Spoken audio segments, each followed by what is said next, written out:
BJP ప్రభుత్వం అధికారంలో ఉన్న రాష్ట్రాల్లో బీసీలకు 42% రిజర్వేషన్ అమలు చేయాలని, లేని పక్షంలో బీజేపీ మంత్రులు, ఎమ్మెల్యేలు ప్రజలకు క్షమాపణ చెప్పాలన్నారు. ఎమ్మెల్యే గండ్ర సత్యనారాయణరావు జయశంకర్ భూపాలపల్లి జిల్లా కేంద్రంలో బీసీ కులగణన, ఎస్సీ వర్గీకరణపై నిర్వహించిన అవగాహన ర్యాలీలో ట్రేడ్ కార్పొరేషన్ చైర్మన్ అయితే ప్రకాష్ రెడ్డితో కలిసి పాల్గొన్నారు. పట్టణంలోని జవహర్ నగర్ కాలనీ నుంచి ప్రారంభమై ప్రధాన రహదారి మీదుగా అంబేద్కర్ సెంటర్ వరకు కొనసాగింది. ఈ సందర్భంగా మాట్లాడుతూ ఎస్సీ వర్గీకరణపై అసెంబ్లీలో తీర్మానం చేసి కేంద్రానికి పంపించిన ఏకైక ముఖ్యమంత్రి సీఎం రేవంత్ రెడ్డి అని అన్నారు. రేవంత్ రెడ్డి ముఖ్యమంత్రి అయిన తర్వాత ఇలా అసెంబ్లీలో చాలా చారిత్రకమైనటువంటి నిర్ణయం తీసుకోవడం జరిగింది.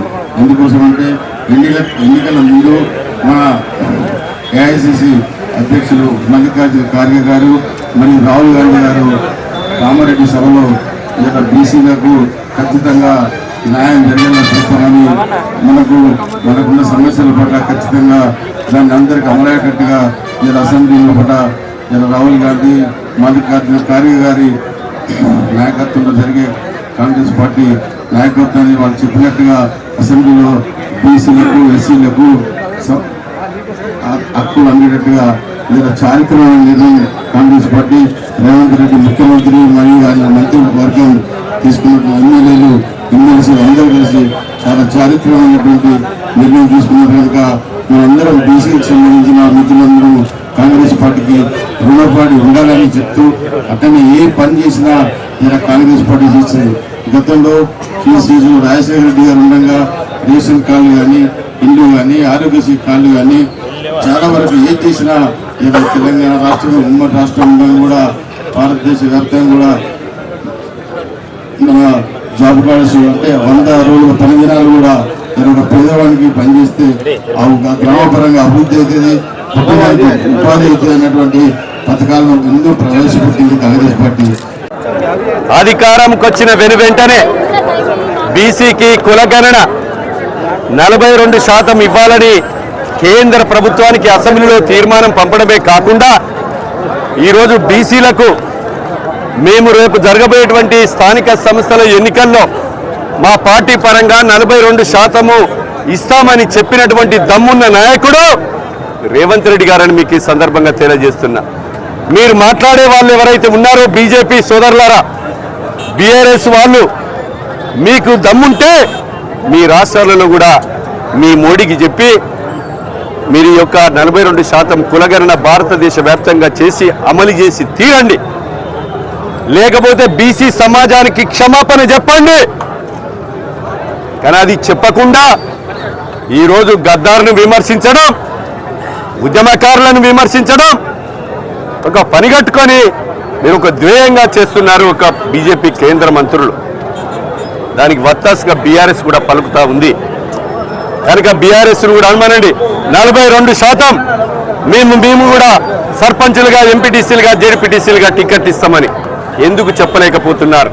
మేము ఖచ్చితంగా అమలు చేసి లెక్కలతో సహా మరి చేసి తీరుతామని కూడా మీకు ఈ సందర్భంగా తెలియజేస్తూ, ఈరోజు 30 సంవత్సరాల నుంచి 59 కులాలు, ఆ కులాలలో అట్టడుగున అణగారినటువంటి దళిత కులాలు ఏవైతే ఉన్నాయో, ఎస్సీ కులాలు ఏవైతే ఉన్నాయో వాళ్ళందరికీ కూడా న్యాయం జరగాలని పోరాటం ఆలోచన చేసి సుప్రీంకోర్టులో వేసేటువంటి వాదనకు న్యాయవాదులకు ఒక కమిటీ వేసి పంపి ఈ ప్రభుత్వము సుప్రీంకోర్టు తీర్మానానికి మద్దతుగా అసెంబ్లీలో ఈ నెల 4వ తారీఖు నాడు తీర్మానం ప్రవేశపెట్టి ఆ వర్గీకరణ కూడా అమలు చేసి తీరటం జరుగుతూ ఉంది. ఈరోజు మందకృష్ణ మాదిగ కానీ, మా మాల సోదరులు కానీ, ఇంకా ఇతర కులస్తులు పోయి రిప్రజెంటేషన్ ముఖ్యమంత్రి గారికి ఇచ్చిన ఏదైతే మా యొక్క జ్యుడిషియల్ మరి రిటైర్డ్ సుప్రీంకోర్టు ఏదైతే యొక్క నిపుణుడు ఉన్నాడో మక్తర్ గారికి మరి వారి యొక్క సూచన ప్రకారం చేశాం. వారి సూచన కొరకు మళ్ళీ ఏమన్నా ఉంటే సరిచేస్తే ప్రభుత్వం కూడా సరిచేయడం జరుగుతుందనేది నిన్న మందకృష్ణ గారికి కూడా చెప్పడం జరిగింది. ఈ విషయాలను కూడా మరి 59 మరి ఎస్సీ కులస్తులు కూడా అర్థం చేసుకొని 56% ఉన్నటువంటి బీసీ కుల వర్గానికి కూడా మరి వాస్తవమైనటువంటి విషయాలు మీరు అర్థం చేసుకొని ఈ రాష్ట్రంలో ఉన్నటువంటి ప్రభుత్వానికి మీరు సహకరించే విధంగా ఉండాలని కోరుతూ ఈరోజు ప్రభుత్వం కూడా చిత్తశుద్ధితో అమలు చేసి ఈ పథకాలను మరి భారతదేశంలోనే తెలంగాణ రాష్ట్రము మరి చేసినటువంటి యొక్క వర్గీకరణ మీద కానీ ఏబిసిడి వర్గీకరణ బీసీ కులగణన మీద చేసినటువంటి తీర్మానాన్ని కేంద్రం ప్రవేశపెట్టిన తీర్మానాన్ని మా రాహుల్ గాంధీ మరి పార్లమెంట్లో ప్రవేశపెట్టడం, బీహార్లో మాట్లాడడం, ఉత్తరప్రదేశ్లో మాట్లాడడం, మరి అదేవిధంగా ఇతర కేరళలో మాట్లాడడం, దీన్ని ఆదర్శంగా కూడా తీసుకోవడం జరుగుతుంది. మా యొక్క 2029 అధికారంలోకి వస్తే కులగణన చేసి అమలు చేసి తీరుతామని కూడా చెప్పడం జరిగింది. ఈ విషయాలను సమాజము అర్థం చేసుకోవాల్సిందిగా కోరుతూ మరి బీసీ వర్గాలు ఎస్సీ వర్గాలు కూడా అర్థం చేసుకొని ప్రభుత్వానికి మరి దీవెనలు ఇవ్వాలని కోరుతున్నాం.